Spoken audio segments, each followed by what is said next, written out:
go out with friends? Well, a boy's best friend is his mother. Psycho is Hitchcock's most well-known film and is arguably one of the most popular films of all time. Its influence on the suspense, thriller, and horror genres is immense. The way it has influenced many different genres and subgenres over the years makes this one of the precursors to much of what is to come. In today's video, we are going to be discussing Psycho and how it invented the slasher subgenre. Now, I know there were films that have come before it that also is a precursor, and there are films that have come after it that also played a big part in the influence of what would be Halloween and the slasher boom of the 1980s and everything that came after it. But Psycho still has a very special place in really creating the story beats that exist within the slasher subgenre.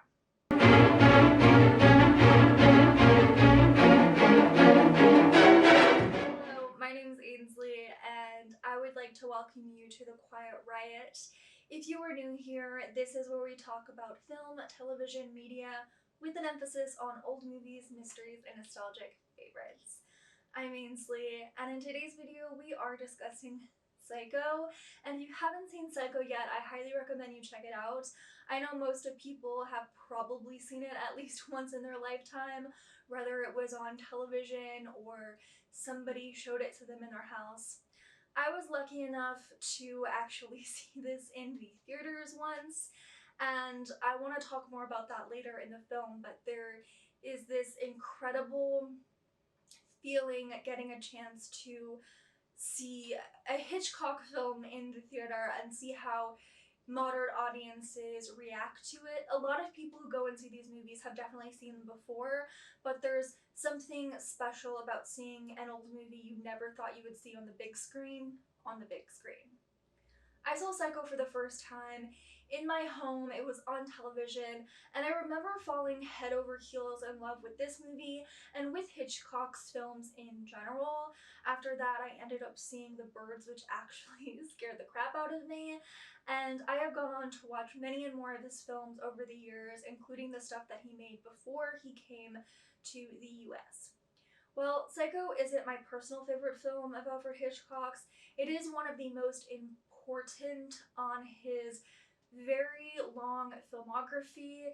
It's an important film in the horror, suspense, and thriller genres and subgenres, and it just plays a very important role in both film history and independent film history. I hope you decide to stick around to watch the entirety of these videos.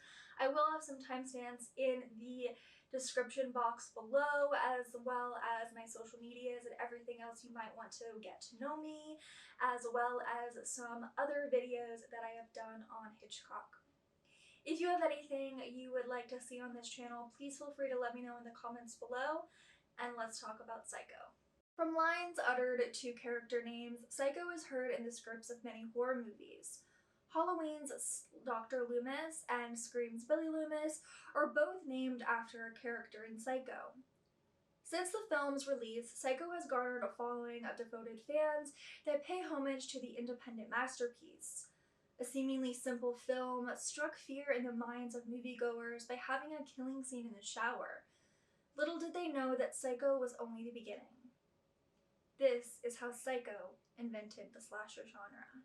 If you play trivia, chances are the answer to the question, what was the first slasher flick, would be Peeping Tom, and they'd be right. Peeping Tom was released before Psycho. Unfortunately, it didn't experience the same commercial and critical success. Though the film has since gone on to garner a cult following, it still hasn't had the impact as Psycho has on the horror genre and the film industry at large. Psycho did for showers what Jaws would do for the ocean. Prior to the release of Psycho, other films were released that could also be called a precursor to the slasher genre, The Spiraling Staircase, a film that I had previously mentioned on the channel, had many components that likens it to the subgenre of horror. What I love about Psycho is how it changed things and broke some rules. Janet Leigh was a big star at the time, and we got to spend a good chunk of the movie with her, expecting her to carry us through the film. This was not conventional and was still not a common practice at the time. Scream would do the same thing several years later, killing Drew Barrymore off early. The movie managed to shock audiences, and even with the shock factor dwindled because of the years that have passed, Psycho still strikes a chord with viewers. Today, many may not realize that Psycho was actually adapted from a short novel by Robert Bloch. Psycho was the idea of Peggy Robertson, Hitchcock's longtime assistant, and one of the only people he trusted to bring him material. Robertson read Anthony Boucher's positive review of the novel in his Criminals at Large column in the New York Times. She decided to show the book to Hitchcock. Paramount Pictures had already rejected the book's premise for a film, but Hitchcock was not to be deterred. Hitchcock acquired the rights for $9,500 and allegedly ordered Robertson to buy all copies of the novel to preserve the surprise. Now, I guess that there's a chance that this could happen at this period of time. There's no internet, but even back then, I don't believe with the fact that there's, multiple countries and multiple continents, Hitchcock would be able to buy up every single copy.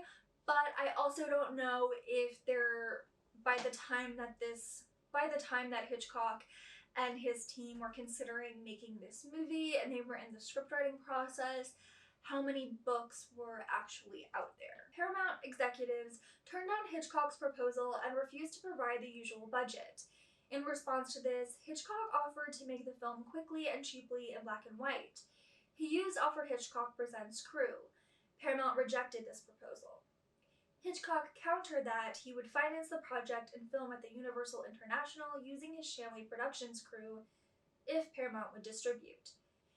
In lieu of his usual $250,000 director's fee, Hitchcock proceeded a 60% stake in the film's negative.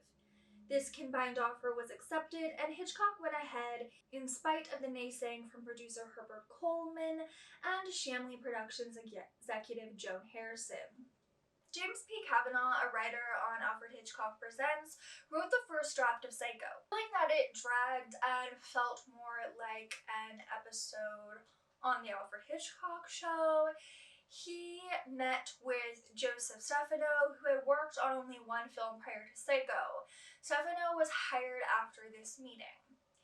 The screenplay is faithful to the novel with a few significant changes by Hitchcock and Stefano. In the novel, Norman Bates is a middle-aged, overweight, and is more overtly unstable. Stefano found Bates to be unlikable, and when Hitchcock suggested the casting of Anthony Perkins in the role of Norman Bates, Stefano was intrigued by this and used that to his advantage. In the novel, Norman Bates drinks excessively, leading to drunken stupors that bring out the mother personality. Stefano did away with this. He also removed Bates' spiritualism, the occult, and pornography. Where the book introduces us to Norman Bates on page 1, Stefano and Hitchcock decided to introduce us to Marion in the beginning. This helped us connect with her, so her death would become more of a shock. Marion appears in 2 chapters of the novel. The film gives her a bigger and more important role. When she talks with Norman prior to the infamous scene, she acts very maternal towards him. This allows us to be more sympathetic towards Norman, and this also gets us to be even more sympathetic towards Marion, considering she has done some not very good stuff up until this point. This leads to Marion's change of heart to take the money back. Also absent from the novel is the hotel tryst between Sam and Marion. In the novel, Sam and Lila have a budding romance, where in the film the focus is on the mystery rather than pulling away from the action to engage with a romantic pairing. The novel is far more violent than the film, with Marion being beheaded in the shower. Her earring is replaced with a piece of paper that gets flushed. This was actually quite shocking to audiences that they not only heard the flushing, but saw a paper flushing down the toilet. At this particular time, there weren't really any you didn't really see toilets on screen, and it would be many years later that Norman Lear would actually receive a fine for having the sound of a flushing toilet in the pilot episode of All in the Family. It's really weird going back and seeing the things that people used to get really shocked by and offended by, and I guess if you're not seeing something very often, that would be a lot more shocking. But this comes after the shower scene, so I just feel like you'd be so shocked about this woman getting stabbed in the shower that maybe something getting put down the toilet, wouldn't be so shocking to you.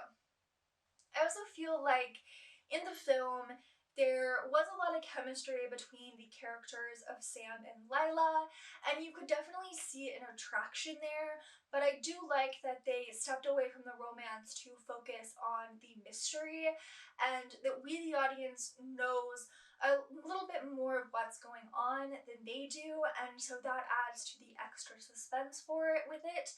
And sometimes when you put this, and this happens a lot in horror and any adjacent genre, is where they'll try to keep a romance going or have a romance created, and it really just, it takes away from the film. Financing the film himself, Hitchcock needed to keep the budget under $1 million. He chose to film Psycho in black and white because it was more cost effective, but it also stopped the film from being too gory. The crew cost $62,000, and thanks to his reputation, Hitchcock was able to cast Lee for a quarter of her usual fee. He paid her $25,000, and Anthony Perkins agreed to do the film for $40,000. Green took photos of a prepared list of 140 locations for later reconstruction in the studio. These included many real estate offices and homes such as those belonging to Marion and her sister. He also found a girl who looked just like he imagined Marion and photographed her whole wardrobe, which enabled Hitchcock to demand realistic looks from Helen Colvin. The look of the Bates house was modeled on Edward Hooper's painting, House by the Railroad. Perkins and Lee were given freedom to interpret their roles and improvise as long as it did not involve moving the camera. An example of Perkins' improvisations is Norman's habit of eating candy corn. I definitely think this worked a lot to the advantage because when they were writing the script, Hitchcock had mentioned wanting to cast Anthony Perkins, so it made it seem even more organic and authentic to the character. Throughout filming, Hitchcock created and hid various versions of Mother's corpse prop in Lee's dressing room closet. Lee took the joke well, and she wondered whether it was done to keep her suspense or to see which corpse would be scarier for the audience. Shot on Revue Studios, Psycho was shot on a tight budget of $807,000. Production began on November 11th, 1959, and went till February 1st of 1960. Filming started in the morning and ended at 6 p.m. or earlier on most days. Psycho was shot with 50mm lenses on 35mm cameras. This proved an angle of view similar to human vision. This helped to further involve the audience. Before shooting commenced, Hitchcock sent assistant director Hilton A. Green to Phoenix to scout locations to shoot the opening scene. The shoot was supposed to include an aerial shot of Phoenix that slowly zoomed into the hotel with Marion and Sam. The helicopter footage ended up being too shaky. They filmed day and night footage on Highway 99 between Gorman and Fresno, California, to use as projection for Marion's driving scenes. They decided to add the graphic to the opening scene Friday, December the 11th, because they got footage that had Christmas decor in the background. Reshoots are uncharacteristic for Hitchcock. He's not somebody that needs to have like 27 takes for one particular scene, but there was to be retakes for certain moments in the film, including the shower scene. The close-up of the eye proved to be difficult because Lee kept getting water in her eye, making her want to blink, and the cameraman had trouble as well. He couldn't get his camera to manually focus while moving the camera. Retakes were required for the opening scene because Hitchcock felt that Lee and Gavin were not passionate enough. Lee had trouble saying not inordinate. I'm gonna have trouble saying this too. Not inordinate. Not inordinately. For the real estate office scene requiring additional retakes. I get it, Janet Leigh, because I obviously cannot say that word as well. One of the most famous aspects of Hitchcock's movies is his cameo. A lot of directors after him began making cameos in their films as well, and it's an important part of being an audience member wanting to find where he is. Some of the times it would be a lot longer into the film, and other times he would get over it quite quickly, and he ended up doing the quicker version in Psycho, mainly because he didn't want the audience to get distracted for looking with him, or at least that's why some people think he made this decision. The shower scene in Psycho is not only the most famous scene, or one of the most famous scenes in the movie, it is also one of the most recognizable scenes of all time. With various contradictory remarks by Hitchcock and others, has turned up in different docs and interviews over the years, making the shower scene this stuff of legend. There are various accounts of whether Lee was in the shower the entire time, or that there was a body double in there for most of the time in like the murder sequences. In an interview with Roger Ebert and in the book by Stephen Orbello, Hitchcock and the Making of Psycho, Lee stated, "She appeared in the scene the entire time, and Hitchcock used the stand-in only when Norman was wrapping up Marion's body in the shower curtain and places it in the trunk." The book That Girl by Robert Graysmith in the documentary 7852 Hitchcock Shower Scene contradicts this, identifying Marlee Renfro as Lee's body double for some of the shower scene shots. Graysmith also stated that Hitchcock later acknowledged Renfro's later participation in the scene. Rita Riggs, who was in charge of the wardrobe, claims it was Lee in the shower the entire time, explaining that Lee did not wish to be nude, and so she devised strategic items, including pasties, moleskin, and body stockings, to be pasted on Lee for the scene. Riggs and Lee went through striptease magazines that showed all the different costumes, but none of them worked because they had tassels on them. As you know, you should not take the camera and just show a nude woman. It had to be done impressionistically. So it was done with a little piece of film, the head, the feet, the hands, etc. In the scene, there were 58 pieces of film in about 45 seconds. Prior to the shower, Marion decides to go back to Phoenix to return the money and take responsibility for her actions. Hitchcock and Lee discussed this before shooting the scene. Her stepping into the shower was her baptizing herself of this corruption.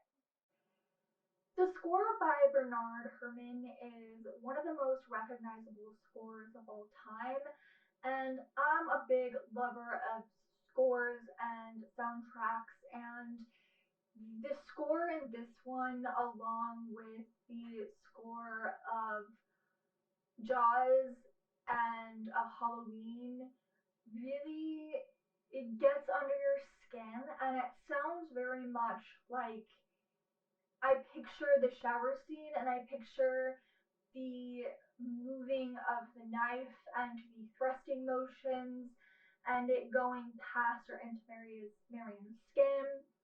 And in the shower scene, you can see how instead of seeing the knife penetrate Marion's skin, you see it kind of go past it almost. But it is that score that gives you the that tricks you almost into believing that that is going into her skin and it's not passing it. And I see that moment as being very similar to what would occur in the opening scene of Halloween, and see how Psycho, particularly the shower scene, went on to inspire that scene and the motions that are taking. And I see that these specific motions of the knife moving and the whole thrusting of the knife and Marion screams in the shower to be a big influence on Herman making this score. And the score itself is rather simplistic, and upon hearing it, Alfred Hitchcock was very pleased with what he heard. In the beginning, the first person that we are introduced to is Marion along with her lover Sam. And we get to know Marion as somebody who is very passionate, and she doesn't really go with the social norms that were very typical of the time. And we get a look inside her life and who she is, and something that a lot of people, particularly women, would want to keep from the world and keep from others. We then get to see her at work, and she is flirted with and hit on. And in those moments, we, especially women, connect with Marion on a very particular level. And we get to see the wheels turning. We get to see her making these decisions that could really upend her life. And one of my favorite moments is when she's in the car and she's leaving Phoenix and she runs into her boss, but he doesn't really recognize her, but he kind of like sees her and she is trying to not really be noticed. And in that moment, you as an audience member, thanks to everything from the score to everything that's going around him, really feel this sense of connection with Marion if you're in her shoes. And it is that bomb underneath the table and that feeling of we need to make this decision, and the decision is that you need to turn around, you need to do with that money what you said you were going to do, and pretend that this never happened. Unfortunately, Unfortunately, Mary does not listen to the audience, and she ends up leaving Phoenix, getting herself a new car that she pays for with the cash. She sleeps on the road before she is woken up by a police officer. And there's all of these moments where she could potentially get caught, she could change her mind, and with each moment, in these decisions that she makes, it adds to the overall suspense of the movie before we even get to the moment. There's almost this sense of this is how we're going to spend our time in the movie on the run with Marion. Now, Marion, it's raining outside, and Marion stops at the Bates Motel where she meets Anthony Perkins, Norman Bates. Now, this character is a very naive and boyish young man, and what is one of the most uh, disturbing lines and almost bone chilling lines in the entire movie is a boy's best friend is his mother.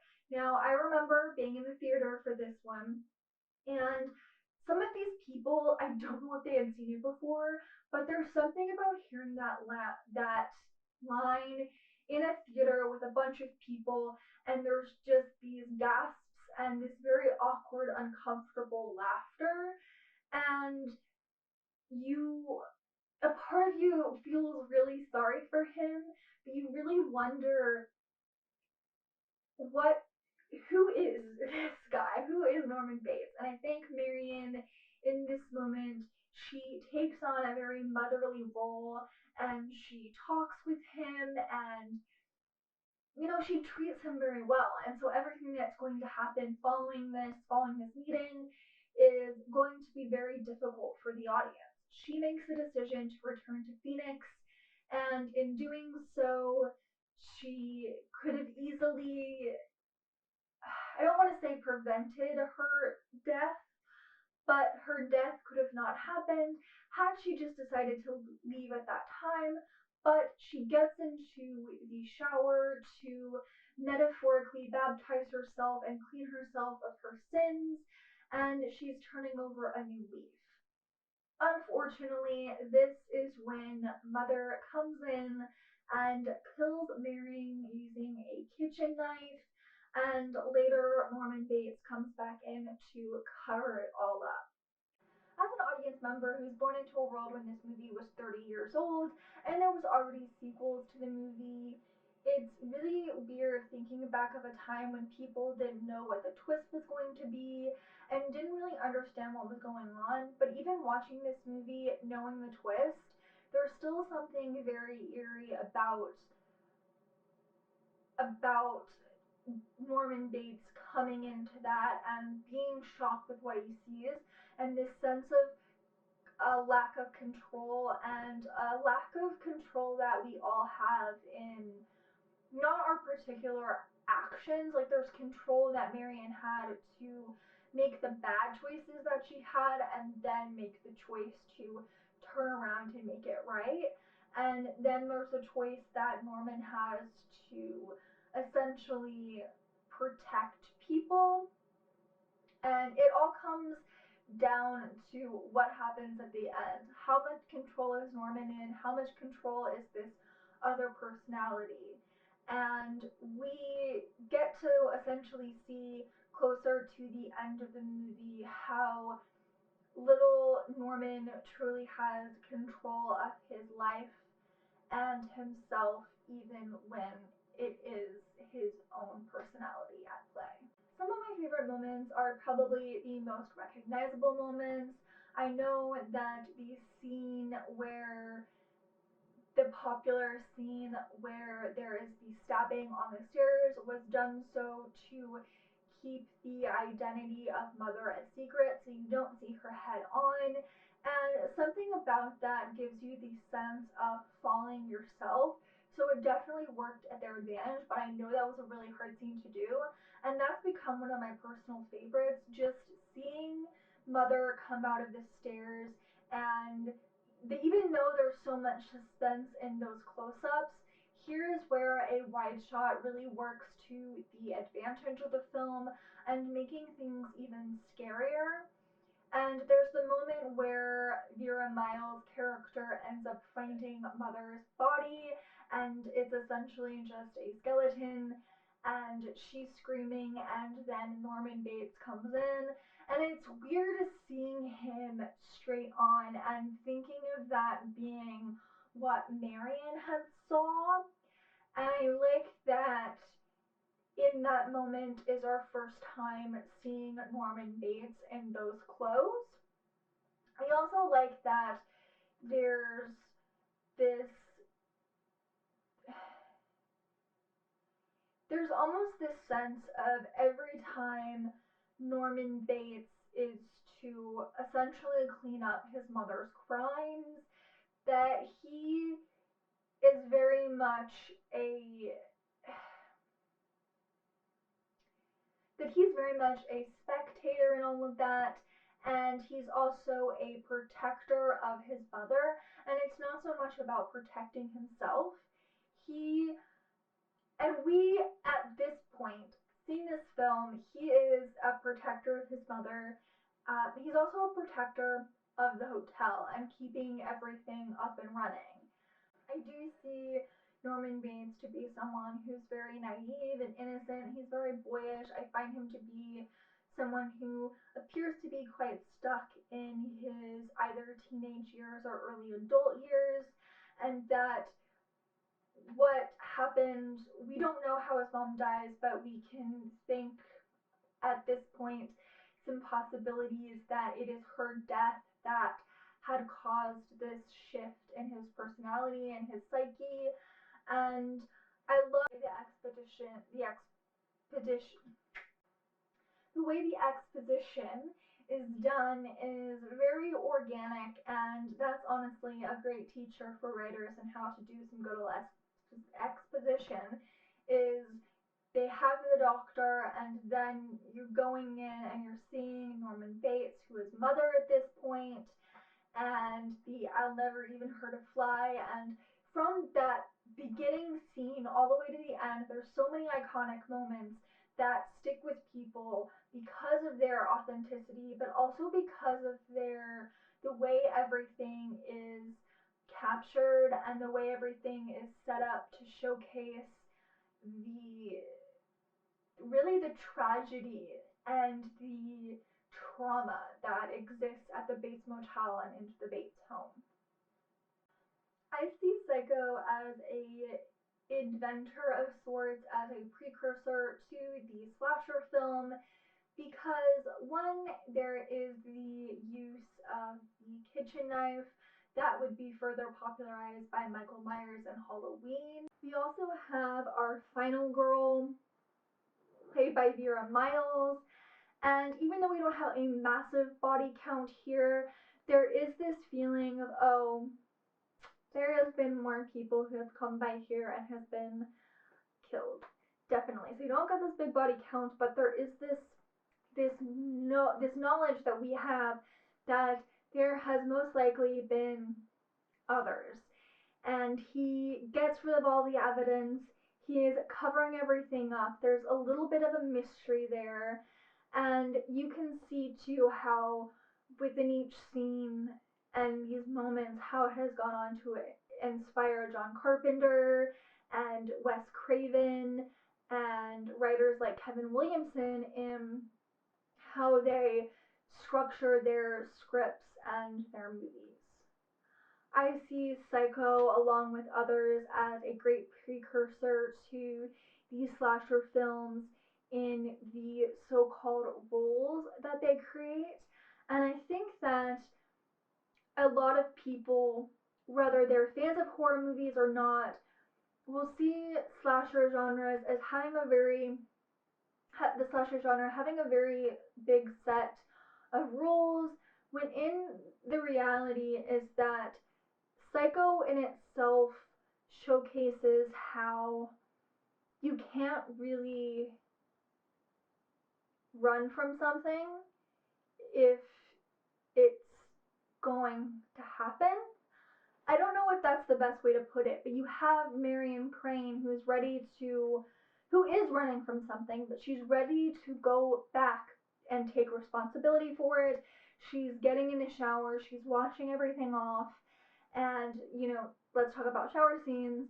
Those have occurred in many a slasher and horror film since this, and this particular moment is this character who has, of course, sinned prior to this, but she's also made this very the right decision, a very good decision, and unfortunately she doesn't get to follow through with that. And that in itself is a very layered thing to look at, and how Marion and other characters are judged, are perceived by the personality of Mother, and they're not able to get past this object of desire that they are seen as. And that is something that goes through the horror genre and the slasher subgenre in particular. And the way we will see it, the way Michael Myers views others, and his kind of that obsession that he gets with Laurie. And I see that as him have this obsession that he needs to get rid of. And of course, other people can see things very differently, whether it's from Psycho or Halloween or any other movie. But I see the eradication of the person that Mother sees Marion as, rather than her being punished for anything that she actually is. And to me, that exists more so in the slasher movie, and not the ones that kind of went to go and be like, we're gonna make this cheaply, we're gonna make this money. And I like some of those campy, cheesy ones as well, but there's a lot more to the story and the structure that exists in Psycho and some of its better followers and some of the better films that have followed it. Thank you you so much for taking the time out of your day to watch and or listen to my ramblings on Psycho and how it invented the slasher genre. I really do appreciate it, and I hope that you decide to stick around by subscribing and ringing that bell to be notified every single time that I post. If you have any of your own thoughts on Psycho or the slasher genre or anything else that may have inspired it, please let me know in the comments. I would love to hear from you. Not only do I want to hear from you, it will definitely help me appease the algorithm gods out there. I could really use your help. If you want to see any more movies or if you want to see any more videos on Hitchcock or Hitchcock films, I do have two at the moment. But if there's a particular film in the future by him that you would like me to discuss, please let me know in the comments. You can follow me on my social medias, and you will find that in the description box below, along with any articles I may have read or videos that I may have watched in preparation for this video. Thank you again for watching. I'll see you next time. Bye. We all go a little mad sometimes. Haven't you?